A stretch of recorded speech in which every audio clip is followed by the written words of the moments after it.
Good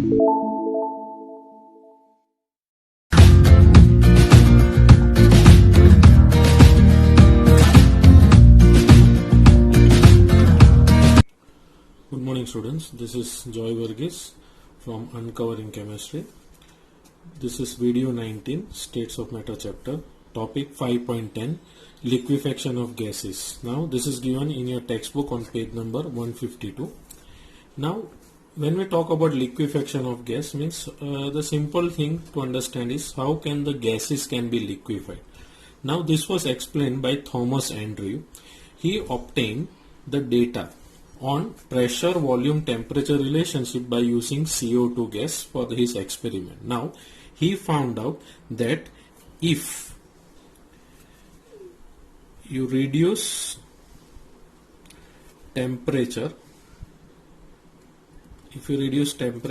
and increase pressure, by reducing temperature and increasing pressure, the gases can be liquefied, right?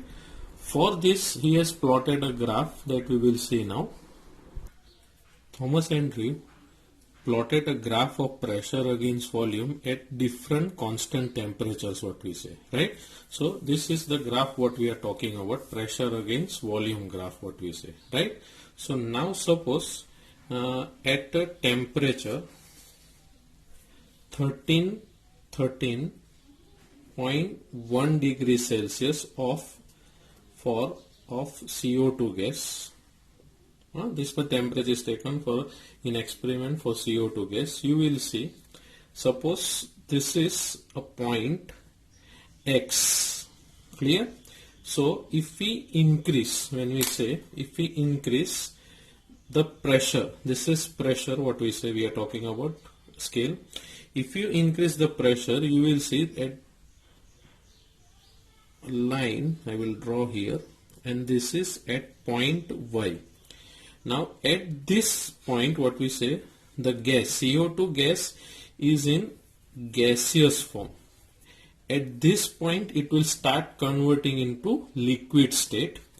This is the temperature where it starts converting into liquid state, you can see here, and this temperature, what we call it as 13.1 degrees Celsius is the temperature. It will continue.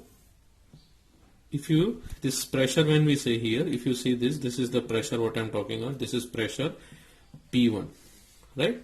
So at this moment here pressure is constant, what we say, temperature also constant. You will see there is a difference in volume. Suppose this is volume V1, this is volume V2, what we call. At this position, suppose if I take this as Z, so at this point what we call it as that what, YZ, or you can also call it as ZY, what we say. The gas is at this stage is in equilibrium. Equilibrium means it is also found in gaseous state as well as in liquid state. But here you can see at point X it is in which state? Gaseous state. At point Y it will start converting into liquid state, right?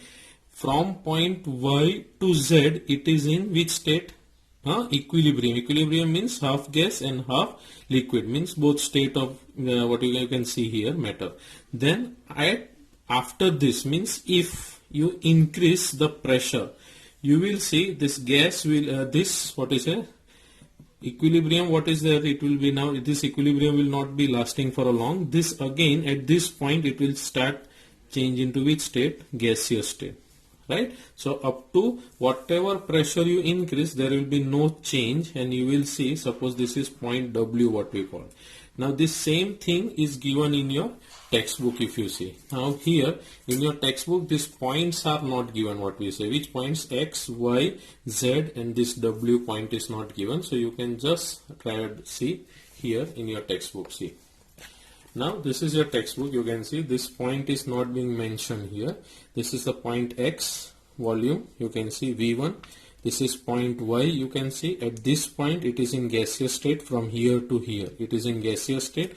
From this to this it is in equilibrium between liquid and gaseous state, and from this point again it will change into gas, because beyond this point you cannot convert it into liquid, what we say, right? So this is the portion, you can see zy is the portion in which equilibrium is obtained between gas and liquid, what we say, right? Now in the second case, when we say suppose you can take here, in second case you take a point here slightly above, I'll take this point, here I'll take this point, okay? This is your point A. Point A, you can see it coincides with this volume V1 only, clear? After, if you increase the pressure from point A, what you will see, there will be a gradual change, and at this point, that is at point B, you will see this from here, this portion is the gaseous part, clear? At this point it will start converting into liquid, right? Now from this point B to point C, at this stage you will see there is equilibrium between liquid and gaseous state, and beyond this if you increase pressure like this, what we say, if you increase pressure there is no change in this, what we say, right? So you can see this one as a volume, this is volume 2, you can say, right? Now the next part, what we say, volume 2 or volume 3 we will take, V3, and if you see here, this is V2, what we have seen already, right? So just for your convenience I am writing these points. Now you will see the portion of this, you can see this curve AB, and this will take it as C, right? Beyond this point again it is in which state? Gaseous state. Which state? Gaseous state. Clear? You cannot liquefy it beyond this state. So if you see the portion of YZ and portion of CB has reduced, if you see, this is the smaller portion in which gas is in both state, in equilibrium, what we call liquid and gaseous state. Now suppose this temperature, when we say this temperature is 21.5 degree, constant temperature we will keep, and you will see this is the pressure at this temperature.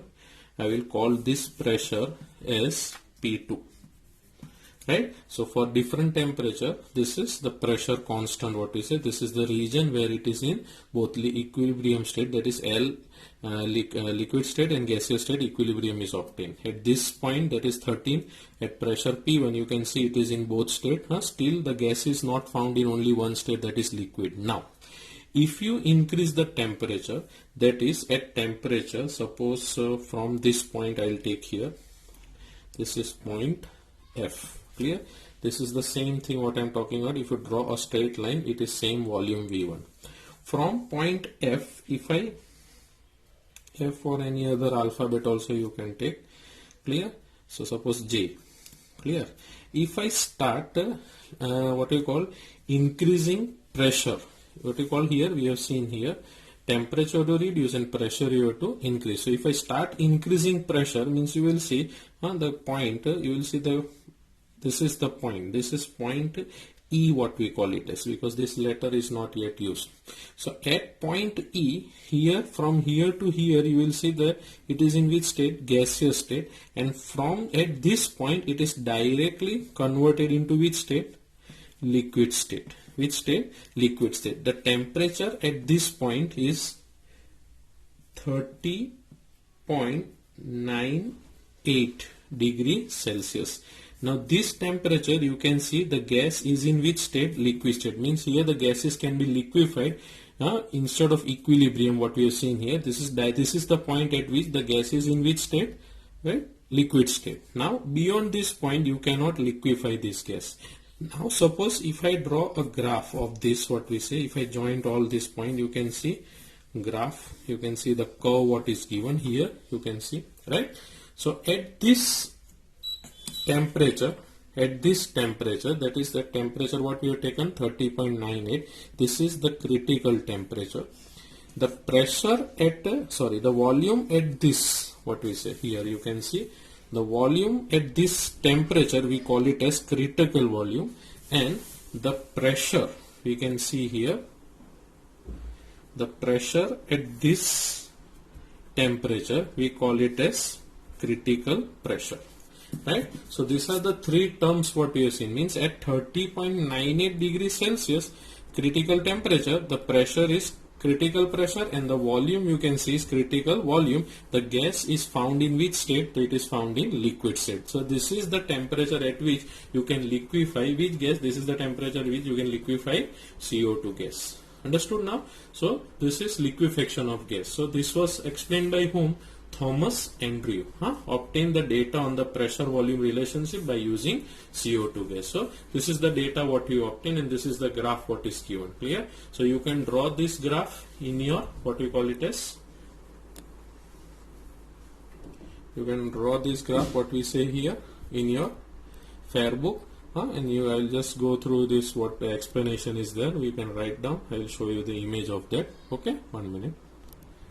See, now this question can be asked in this form: explain the liquefaction and the isotherm graph. So gas can be liquefied by lowering the temperature and increasing the pressure. The maximum temperature with the gas start liquefying, this is very important, is called the critical temperature, right? We don't have to see the equilibrium state, but the liquefying, what we say, that gas at liquefying temperature, we call it as critical temperature. It is mentioned as TC. What it is mentioned as TC. Then you can see here at critical temperature, the critical pressure we call it as, critical pressure means what we call it as PC, right? Critical pressure, the volume occupied by 1 mole of gas is called critical volume, that is VC it is called. And this is the state, this all state are called critical state, right? Which are this critical state means TC, PC and VC are called which state? They are called critical state. It can be asked for VSQ, very short question, it can be asked 1 mark.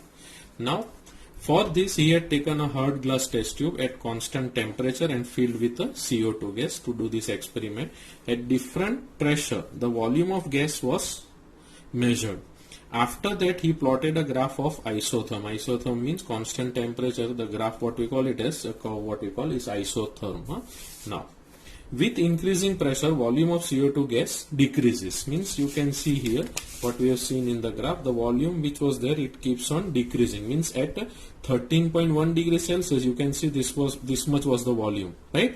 At what we say 21.5 this volume decreases, and at 30 it is least what we call. Means by increasing pressure, increasing temperature, the volume is decreasing. Now see where it is, now what we were talking about. After that he plotted a graph of ISO. Now you can see here, now with the increasing pressure volume of CO2 gas decreases, which is shown by XY curve.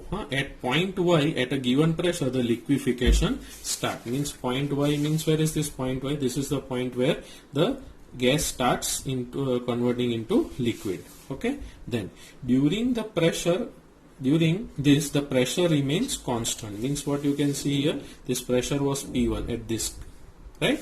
Now see here, after that the curve ZW means this is the Z and this is W, what we call, this is the curve ZW. You can see here rises straight, which indicates change of state. Means there is no equilibrium being maintained till. Thus the isotherm obtained at 13.1 degrees Celsius, the XY indicates the gaseous state. XY means what? This is the part what I am talking about. XY indicate the gaseous state. YZ indicates the equilibrium. What is the word? Equilibrium between both state, gaseous and liquid, 50-50 what we call. And beyond this ZY it is again in gaseous state, right? So here rises state, which indicates a change of state. Thus the isotherm obtained at this temperature XY indicates gaseous state. Then you can see here YZ indicates equilibrium, during which pressure remains constant, right? Which is called vapor pressure of the liquid. Now this we will be studying in the next topic, what we say here, right? Then the isotherm obtained at 21 degree temperature on the basis of the experiment data is the same as the isotherm obtained at 31 temperature, but portion BC is smaller than YZ. Means what is the meaning of the word? You can see this is YZ and this is BC. So if you see the distance between this, the portion is smaller. Here it is little bit bigger, what we say, right? The portion becomes smaller. portion BC smaller than YZ. Hence, at 30.98 is the critical temperature of CO2 gas. Means this is the temperature at which the gas can be liquefied. For which gas we are talking about? CO2 gas. Like this, various other gases have their own critical temperature, pressure and volume. Okay. So this was what we say, the liquefaction of a gas. The same thing, and with the graph. You have to write it in your graph. You can draw and write this as your answer. Okay. Now the next part. Now in this textbook you can see there are critical constants for some substances, what we say, right? So here hydrogen gas, you can see what is the critical temperature. It is 33.2, where it can be at this temperature it can be liquefied, and at this temperature the pressure, that is critical pressure, will be 12.97 and volume, critical volume will be 0.0650, right? Same way for helium it is given, nitrogen, oxygen, carbon dioxide, water and ammonia gas it is given. Understood? So this is the part what we are talking about, that is all critical temperature. These are the critical temperature at which the gases can be liquefied. Okay. Now the next part. Now this is the important part what is given. A gas below the critical temperature can be liquefied by applying what? Pressure, and is called the vapor of the substance. Here the word is given, carbon dioxide gas below its critical temperature is called carbon dioxide vapor, right? What we have seen here, and critical constant for some common, that already we have seen. Now we will go through the critical constants. Now you can see in your textbook what is this?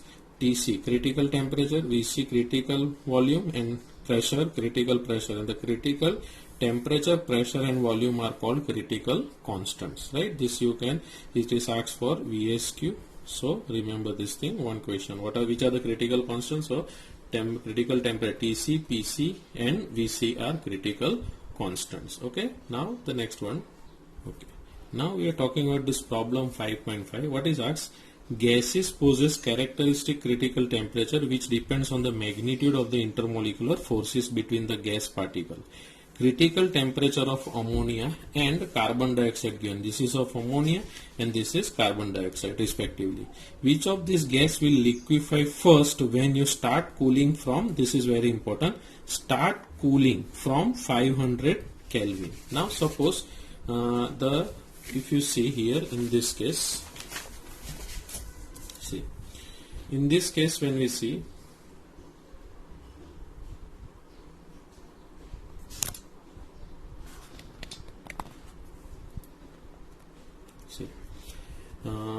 ammonia and CO2 gas, clear?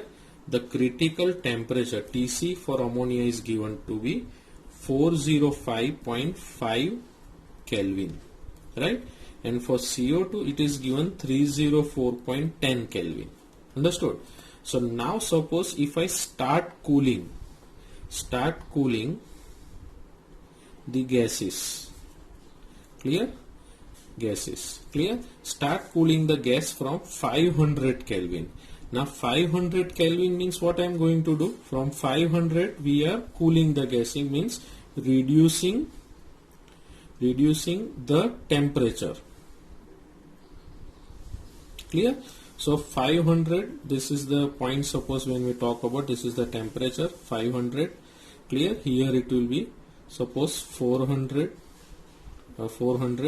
and here this is suppose 300 Kelvin, right? So you will see that which gas will cool first, what we say here. So in this case who will come first? After 500, which is the temperature will be coming first? This is here suppose the temperature at which the means you after cooling, if we start from 500 Kelvin, the first temperature we are going to reach is 405.5 Kelvin. Understood? So ammonia gas will be cooled first, what we said. Then the temperature of CO2 is what? 304.10 Kelvin. This is the temperature of CO2, what we say, critical temperature. So which gas will cool first if we start cooling from 500 was the question. What was the question? Cooling start from 500 Kelvin. So which will reach first? This temperature will reach first. So you will see who will cool first? Ammonia will cool first and then CO2 will cool. So this is the gas. This is the first one to be, which will reach, first one to reach critical temperature, right? So this is the question and this is the answer for this. What we say here, you can see here what is given. Ammonia will liquefy first because its critical temperature will be reached first. Liquefaction of CO2 will require more cooling. Understood? Because we have started from 500 Kelvin, and after 500 Kelvin, if you reduce the temperature, 405.5 is the temperature which reaches the first one. Okay, so this was the question and the critical temperature problem which can be asked in your exam. Okay, so we will stop here. Next time we will be continuing with the numericals, and we come to an end of our gaseous state. So next time we will also be discussing about liquid state, in which we are going to discuss about vapor pressure, surface tension and all the things what we are talking about. So we will stop here. Okay, thank you.